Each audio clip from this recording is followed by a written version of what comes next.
Note பண்ணிருக்காங்களா from the day ones Ethirneechal day ஒன்ல இருந்து எதிர்நீச்சல் சீசன் 2 இப்போ வரைக்குமே வந்து ஒரு விஷயங்களையும் நோட் பண்ணி சொன்னாங்க.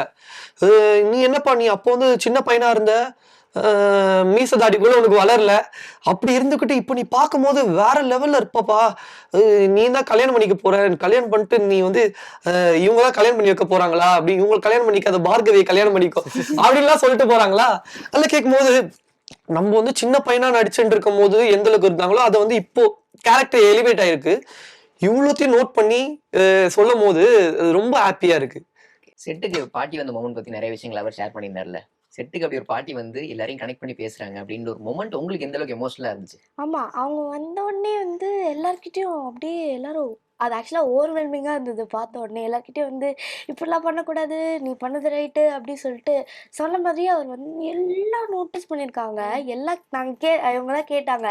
நீங்க சொல்லுங்க இந்த சீன்ல என்ன நடந்தது, இந்த சீன்ல நடந்தது எல்லாம் கரெக்ட்டா சொன்னாங்க. ஒண்ணு கூட தப்பில்ல. அவ்ளோ தீவிரமா அவங்க பார்த்து அவங்க வந்து அவங்களுக்கு ஆக்சுவலா ரொம்ப ஹாப்பியா இருந்தது. அத பார்த்தா எங்களுக்கும் ரொம்ப சந்தோஷமா இருந்தது. அவங்க டெய்லி பார்த்து அவங்க வந்து அவங்களோட விஷ் வந்து நிறைவேறியிருக்கு. ஆர்டிஸ்ட்லாம் பார்க்கணும்னு சொல்லிட்டு. அவங்க நல்லா நிறையா இருந்தாங்க. நாங்க சீன் ஸ்டாப் பண்ணிட்டு அவங்க கிட்டலாம் பேசினோம். ஸோ அதனால அது ஒரு நல்ல எக்ஸ்பீரியன்ஸ் நான் மறக்க மாட்டேன். ஓகே. இப்ப சின்னதா ஒரு செக்மெண்ட் ஃபன்னா விளையாண்டுறலாம்.